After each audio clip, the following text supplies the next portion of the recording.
Selamat datang dan berjumpa kembali bersama channel novel kita. Inilah cerita novel Suami Sampah Menjadi Orang Terkaya bab 1 yang berjudul Pembagian Harta Keluarga. Di bawah terik matahari dengan suhu tinggi lebih dari 30 derajat, banyak orang mengantre untuk membeli es krim di depan jendela takeaway KFC di bawah gedung Santika, Kota Medan. Seorang gadis kecil berusia 4 atau 5 tahun yang manis dan cantik, memeluk paha seorang pria yang mengenakan sandal jepit dan celana kotak-kotak bermotif bunga. Dengan manja dia berkata, "Ayah, aku ingin makan es krim." Pria itu membelai kepala kecil gadis itu dengan lembut, dan berkata, "Anak baikku Yesi, kamu bakal jadi gemuk kalau makan terlalu banyak es krim, loh. Tunggu nanti pulang ayah buatkan untukmu ya." "Tidak. Aku maunya makan es krim KFC, kalian sudah lama tidak membelikanku." Pria itu tidak ingin berdebat lagi, akhirnya ia pun memutuskan membelikan es krim untuk putrinya. Tetapi, setelah obrak-abrik semua isi kantong di celananya hanya menemukan 5.000 saja untuk dia naik bus pulang nanti. Lagi pula, harga es krim itu 15.000, juga tidak cukup untuk beli satu. Yoshua memasukkan uang itu kembali ke sakunya, membujuk putrinya dengan lembut. "Yesi, uang ayah tidak cukup. Kita tunggu ibumu keluar dari pengadilan sebentar lagi. Biarkan ibu yang membelikan untukmu, boleh?" "Iya." Mata gadis kecil itu bersinar penuh harapan. Dia bertanya dengan suara kekanak-kanakan, "Ayah, rumah besar kita udah dijual, kapan ya kita bisa tinggal kembali di rumah besar itu?" "Secepatnya ya. Nanti kalau sudah dapat pekerjaan, ayah akan hasilkan uang dan beli rumah itu kembali."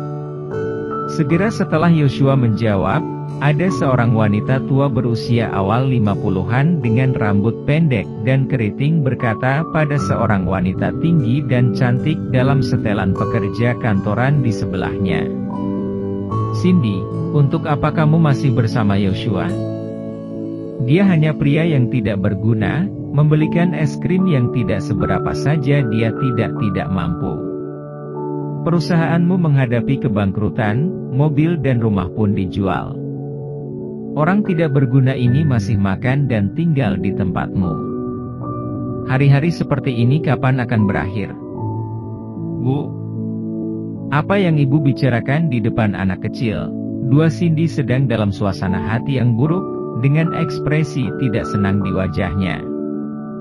"Jika kamu bercerai dengan pria ini, aku akan memberimu 1,5 miliar untuk membayar gugatan pengadilan. Kalau tidak, jangan panggil aku ibu." Cindy berkata dengan sedih.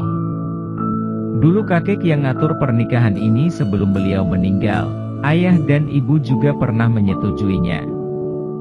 Sekarang anakku sudah besar, aku harus bagaimana? Bukankah kakekmu sudah meninggal? Kamu kan cantik, masa tidak ada yang mau? Setelah kamu cerai, pasti ada beberapa pria dari keluarga kaya yang mengantre untuk menikahimu. Bu, Yoshua akan mencari pekerjaan, orang bisa berubah kok, aku percaya padanya." Ibu Cindy mendengus dan berkata, "Jika kamu tidak cerai dengannya, kamu tunggu masuk penjara saja. Leo, ayo pergi."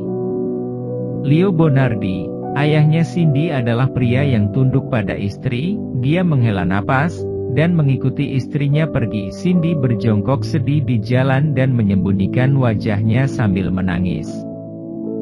Yoshua berjalan ke arahnya sambil gendongin anaknya, dia berbujuk dengan lembut. "Cindy, jangan menangis lagi. Banyak orang lihatin. Ayo pulang ke rumah." "Rumah? Apakah kita masih punya rumah?" Dua Cindy berkata pelan sambil mengangkat wajah cantiknya yang dibasahi dengan air mata. "Walaupun rumah yang disewa itu tidak kecil, asalkan kita sekeluarga bersama terus, Gimana pun itu adalah rumah kok, berdua. Cindy menyeka air mata dari pipinya dan berkata kepada Yoshua, "Kamu bawa Yesi pulanglah dulu, aku akan cari orang lain untuk pinjam uang lagi." Yoshua serahkan anaknya ke tangan Cindy dan berkata, "Kamu sudah banyak meminjam dari yang lain, bahkan rumah dan mobil pun sudah dijual.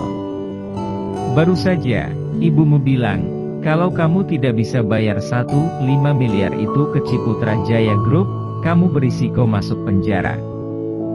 Biarkan aku saja yang pergi mencari pinjaman uang, kamu." 2. Cindy mengernyitkan keningnya dengan wajah yang meremehkan, mendengar perkataan Yoshua barusan. Cindy seperti mendengar lelucon yang amat konyol di dunia.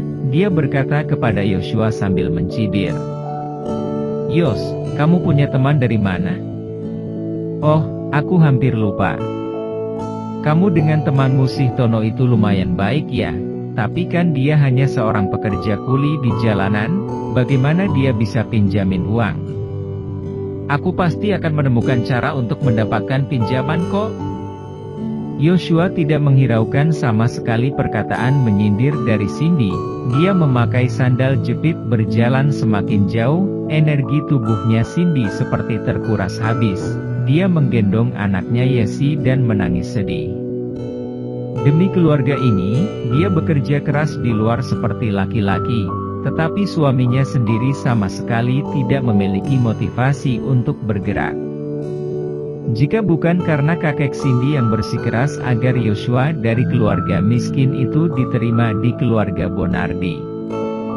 Dengan parasnya yang cantik, dari dulu pun dia sudah bisa menikah dengan keluarga kaya, dan menjalani kehidupan sebagai nyonya sultan yang membuat iri semua orang. Cindy masih tidak mengerti mengapa mendiang kakek bersikeras membiarkan dirinya dinikahi Yoshua. "Bu, berhenti menangis, oke?"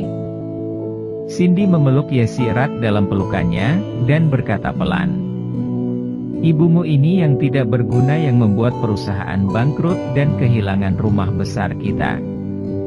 "Yesi, maafkan ibu." Yesi mengulurkan tangan dan menyeka air mata yang berjatuhan dari pipi ibunya. Dia berkata menghibur, "Bu, jangan sedih." Yesi tidak ingin tinggal di rumah besar. Yesi hanya ingin bersama ibu dan ayah. Ayah juga berkata dia akan bekerja keras untuk menghasilkan uang. "Nanti kita baru tinggal di rumah besar lagi ya." Ekspresi Cindy sedikit terkejut. Dia berpikir, jika orang yang tidak berguna itu bisa dipercaya, bagaimana mereka bisa jatuh ke situasi buruk seperti saat ini? Cindy membuka perusahaan bidang desain kemasan. Dulu ketika bisnisnya lagi lancar, Yoshua secara nalurari memiliki uang untuk dihamburkan. Dia bisa bermalas-malasan di rumah setiap hari. Tapi sekarang, perusahaannya tiba-tiba digugat atas pelanggaran merek dagang. Klien yang sebelumnya bekerja sama dengan perusahaannya membatalkan kontrak mereka satu persatu. Hingga mereka menjual semua rumah dan mobil pun tidak cukup untuk bayarin hutang, masih kekurangan 2 miliar. Yoshua berjalan melewati beberapa jalan raya, duduk di tempat yang tidak ada seorang pun di sana. Dia menghela napas dalam-dalam, mengeluarkan ponselnya dan melamun. Dia menyalakan sebatang rokok dan mengisapnya, sambil berpikir lama. Setelah beberapa lama, tampaknya keputusan besar telah dibuat. Dia berkata pada dirinya sendiri, "Tidak. Aku tidak bisa membiarkan istri dan putriku mengalami kesusahan." Setelah itu, Yoshua membuang sisa puntung rokok yang sudah dihisap dan menginjaknya keras. Kemudian dia menelepon sebuah nomor yang sudah lama tidak dihubunginya. "Paman Ken, ini aku Yoshua." "Wih, anak ini akhirnya terbuka hati nuraninya, sudah bersedia untuk menghubungi aku nih?" kata Kennedy sambil tertawa. "Tolong beritahu ayah aku, bahwa aku ingin pembagian harta keluarga dan mendapatkan kembali apa yang pantas aku dapatkan." Kennedy terkejut mendengarnya. Setelah sejenak, dia berkata, Tuan Yos, apa sudah kamu pikirkan betul-betul? Jika kamu mau melakukan pembagian, itu berarti kamu akan kehilangan hak untuk mewarisi keluarga sepenuhnya, dan saudaramu yang lain akan mendapatkan kesempatan lebih dengan gampang. Dua, aku sudah pikirkan kok. Dua, Yosua menjawab tanpa ragu-ragu. Kalau begitu datang ke rumahku sekarang, aku akan melaporkan masalah ini kepada ayah kamu, dan biarkan akuntan yang menghitung aset yang pantas kamu dapatkan sesegera mungkin. Terima kasih, Paman Ken. Setelah menutup telepon, Kennedy segera melakukan panggilan dan melaporkan kepada orang di telepon. Pak, si tuan muda Yos ingin membagi harta keluarga. Orang di telepon terdiam untuk waktu yang lama, akhirnya berkata, Ken, berikan saja padanya. Dan, berikan dia harta ibunya juga. Hais. Aku, Andre Kusuma pada masa hidup ini, merasa paling berutang kepada Yos dan ibunya. Bukankah kamu yang paling optimis tentang Tuan Yos? Bukankah kamu ingin dia mewarisi usaha keluarga? Ini juga semacam perlindungan dan pengalaman baginya. Aku tidak akan salah menilai. Oh ya, selain uang tunai, aku akan memberinya semua properti keluarga dari 3 provinsi Sumatera. Akan kusuruh Maya mengurus dan melaporkan kepadamu dalam 10 menit. Oke, Pak. Tepat ketika Kennedy hendak mentidakhiri panggilannya, kalimat lain keluar dari telepon. Ken, tolong bantulah Yos sebanyak mungkin, seperti kamu membantu aku sebelumnya. Tenang saja, Tuan. 20 menit kemudian, Yosua muncul di sebuah villa yang megah. Pemilik villa itu adalah Kennedy, orang terkaya yang terkenal di kota Medan. Di kamarnya, Kennedy menyerahkan setumpuk dokumen kepada Yosua, dan berkata, Tuan muda, ayahmu telah setuju mengenai pembagian harta. Ini adalah jumlah saham perusahaan yang pantas diterima oleh kamu dan ibumu, bertotal 11,5%. Selain harta keluarga yang ada di 3 provinsi Sumatera, juga akan memberi kamu 20 triliun. Yosua melihat dokumen itu, isinya adalah analisis laporan keuangan yang sulit dimengerti. Dia menaruh berkas ke atas meja. Sontak berkata, "Dua Paman Ken, tidak usah baca lagi. Tolong bantu proses serah terima sesegera mungkin. Cindy dan Yesi masih menunggu aku di rumah. Kalau begitu kamu bisa mentandatangani dokumen-dokumen ini dulu." Tuan Yos, kamu harus pikirkan dengan baik ya. Setelah kamu tanda tangan, itu berarti kamu tidak akan ada hubungannya lagi dengan Kusuma Group di masa depan. Yosua mengambil dokumen itu dan langsung menandatangani beberapa salinan berturut-turut. Dia berkata pada Kennedy, "Aku tidak menyayangkan pewarisan usaha keluarga. Aku hanya ingin ibuku bisa hidup kembali." Kennedy menghela napas. "Hais. Yos, bagaimana kamu tidak bisa mengikhlaskannya setelah bertahun-tahun?" "Paman Ken, itu ibuku loh. Aku melihatnya mati di depanku dengan mataku sendiri, sedangkan ayahku dengan beberapa rubah betinanya itu bahagia setiap hari. Menurutmu aku harus memaafkannya kah? Sebagai anak, aku tidak bisa. Tapi bagaimanapun juga dia adalah ayahmu. Gimana dengan ibuku?" Yos bertanya pada Kennedy dengan tatapan tidak senang. Kennedy menggelengkan kepalanya, seperti yang dikatakan dalam pepatah bahwa pejabat yang jujur dan adil pun mengalami kesusahan untuk menentukan benar atau salahnya suatu perkara dalam urusan rumah tangga. Dia tidak tahu apakah selama masa hidupnya bisa melihat Yos dan ayahnya menuntaskan permasalahan ini. "Ngomong-ngomong, gimana kabarmu dengan istrimu sekarang?" Dua Kennedy mengganti topik pembicaraan dan bertanya pada Yosua. Yos mengerutkan kening dan berkata, "Perusahaan Cindy sedang dalam masalah. Aku curiga ada orang yang berbuat buruk pada perusahaannya. Paman Ken, tolong bantu aku selidiki ya." Kennedy tersenyum lugas dan berkata, "Tuan Yos, kelak kalau ada apa-apa di masa depan, katakan saja langsung sama aku. Sekarang seluruh usaha keluarga di 3 provinsi Sumatera itu milik kamu. Aku dapat dianggap telah meninggalkan Kusuma Group, jadi orang yang bekerja untuk kamu nantinya." "Paman Ken, aku akan memperlakukanmu dengan baik."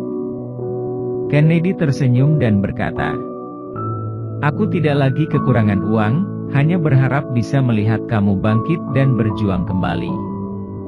Yosua berkata, "Paman Ken, tolong transfer 200 miliar ke rekening bank aku dulu ya, dan taruh uang tunai 2 miliar ke dalam kantong ini, sisa uang yang lain, bantu aku simpan dulu untuk keperluan operasional perusahaan.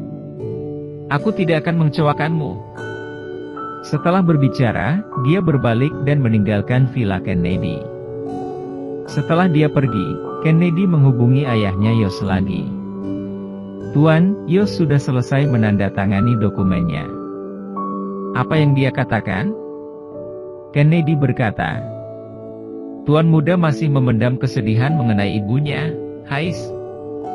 Pak Andre menghela napas dan berkata, "Ken, jika suatu hari aku dikendalikan oleh orang-orang itu, kamu harus memberitahu Yos yang sebenarnya." "Pak, kamu tidak akan membongkar hal ini dengan mereka, kan? Ini urusanku, kamu hanya perlu melaksanakan apa yang aku perintahkan." Bersambung. Jangan lupa share, like and subscribe.